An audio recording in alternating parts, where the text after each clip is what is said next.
Hi students, இந்த வீடியோவில் ஏற்கனவே முடிஞ்ச வேலை ஆனால் அது நடந்துட்டு இருந்த போது அப்படின்றத எப்படி சொல்றது.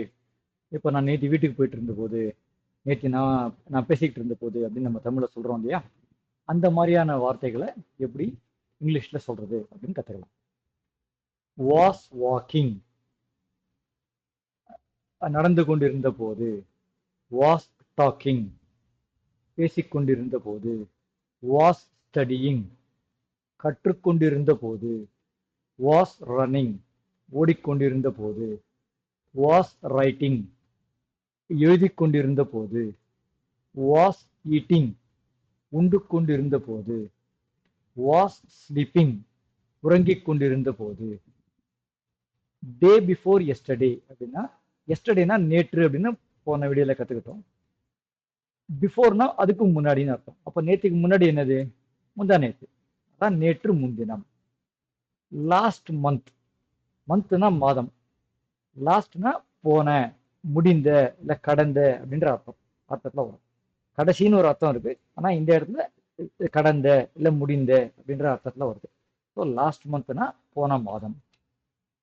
இப்போ இதை வச்சு சென்டென்சஸ் எப்படி பண்றதுன்னு பார்ப்போம். I was walking yesterday. He was writing last week. They were sleeping yesterday. He was walking day before yesterday. We were eating last month. She was studying last week. They were running yesterday. You were talking last month. இப்போ இது எல்லாமே நமக்கு தெரிஞ்ச வார்த்தைகள் இல்லையா? So அதனால இதுல இருந்து உங்களுக்கு என்ன அர்த்தம் புரிஞ்சுதுன்றதை இப்போ வீடியோ பாஸ் பண்ணிட்டு யோசிச்சு பாருங்க, இதோட அர்த்தம் புரிஞ்சுதான்ட்டு. அப்புறம் நான் தமிழ்ல இதுக்கு உண்டான அர்த்தத்தை சொல்றேன். ஓகே, அர்த்தத்தை யோசிச்சிட்டீங்களா? இப்போ நான் தமிழ்ல சொல்றேன். நான் நேற்று நடந்து கொண்டிருந்தேன்.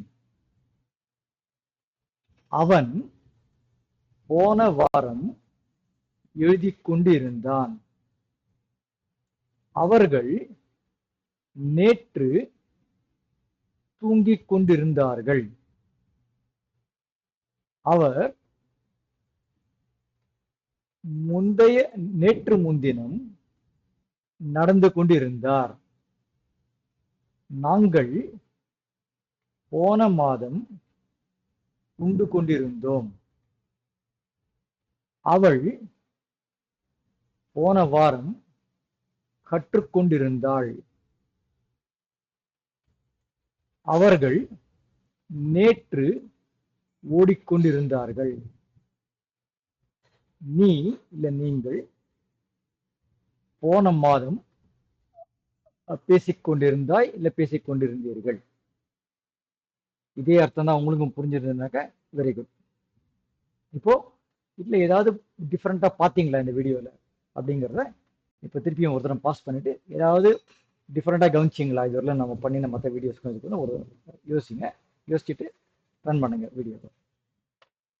ஓகே, இப்போ என்ன டிஃப்ரெண்டா இருக்கு, யார் என்ன நீங்க கவனிச்சிருக்கணும் அப்படிங்கிறத சொல்லுங்க. ஸோ நம்ம ஐ ஆம் வாக்கிங், யூ ஆர் டாக்கிங் அப்படின்னு நம்ம நிகழ்காலத்தில் நடக்கிறத இதெல்லாம் சொன்னோம், நடந்து கொண்டிருக்கும் செயல்கள் பார்த்தோம் இல்லையா? அதே போலதான் இதுவும். ஆனா எல்லாத்துக்கும் முன்னாடி ஒரு வாஸ் ஒன்று வருது. அதாவது ஒரு ஆளா இருந்தாக்க ஐ, ஹி, ஷி இதெல்லாம் ஒரு ஆளை குறிக்கிற சொல்லு இல்லையா? அதனால வாஸ் வருது. பாத்தீங்கன்னா அப்படியே ஐ ஆம் வாக்கிங் பதிலா I was walking, he is writing பதிலா ஹி வாஸ் ரைட்டிங். அது ஒண்ணு. ரெண்டாவது, அடுத்தது இங்க இது பல பேர் இருக்கிறது, தே, வி அப்படின்னா யூ, இது மட்டும் ஒரே ஒரு டிஃபரன்ஸ். இது ஒரு ஆளா இருந்தாலும் நம்ம வேற தான் யூஸ் பண்ணுவோம். Okay, you are, they are அப்படின்னு படிச்சோம் இல்லையா? அந்த ஆருக்கு பதிலா were. So they were sleeping, we were eating அப்படின்னு வருது பாத்தீங்களா? ஸோ வாஸ் இல்ல வேர். அதுல வந்து பார்த்து இன்னொரு வித்தியாசம் கவனிச்சிங்கன்னா, அதுல நமக்கு ஐ ஆம் வரும், ஐக்கு மட்டும் ஆம் வரும், ஹீக்கும் ஷீக்கும் ஈஸ் வரும். ஆனா இதுல ஐ, ஹி, ஷி அது எல்லாத்துக்குமே ஈஸுக்கு பதிலா வாஸ், ஆம் ஈஸுக்கு பதிலா வாஸ் வரும். அதே போல யூ தே வீக்கு இப்போ ஆறு வந்தது, ஆறுக்கு பதிலாக வேறங்க இறந்த காலத்துல நடந்துட்டு இருக்க சொல்லும்போது. அதே போல வேர்ப்ஸ், அதாவது செயல் சொற்கள் எல்லாமும் இங்கில முடிஞ்சது அப்பயும், இப்பயும் இங்கில முடியுது. ஸோ இதெல்லாம் தான் உங்களுக்கு சிமிலாரிட்டி. நீங்க பழசையும் புதுசையும் அப்படியே கம்பேர் பண்ணி, அதாவது ஓ அதுல அப்படியா இல்லை இப்படி அப்படின்னு நீங்க சேர்த்து சேர்த்து பார்க்கும்போது உங்களுக்கு ஈஸியா இன்னும் புரியும். இந்த பேசினது இங்கிலீஷ்ல பேசினதை திருப்பி திருப்பி கேளுங்க, நல்லா பாருங்க. அடுத்த வீடியோல சந்திப்போம்.